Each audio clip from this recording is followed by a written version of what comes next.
तर मुंबई महानगरपालिकेच्या ऑनलाईन प्रमाणपत्र प्रक्रियेमधील नवा सावळा गोंधळ आता समोर आलाय। राज्याचे मुख्यमंत्री देवेंद्र फडणवीस यांच्या नावे लेडीज बार आणि रेस्टॉरंटचं नोंदणी प्रमाणपत्र व्हायरल झालंय।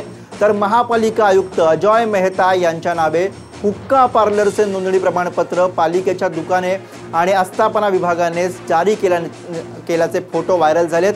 देवेंद्र फडणवीस आणि अजॉय मेहता यांच्या नावासमोर असलेल्या या प्रमाणपत्रांमुळे सर्वांत्र चर्चा सुरू झालेल्या आहेत। परवाना देण्यापूर्वी अर्जाची पडताळणीच होत नसल्याचा आरोप केला जातोय।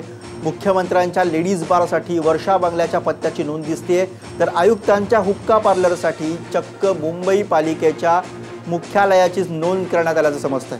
दरम्यान या प्रमाणपत्रांची सत्यता अद्याप पडताळण्यात आलेली नाहीये। मात्र व्हायरल झालेल्या या प्रमाणपत्रांमुळे पालिकेच्या ऑनलाईन प्रमाणपत्र प्रक्रियेचा सावळा गोंधळ पुन्हा एकदा चव्हाट्यावरती आला।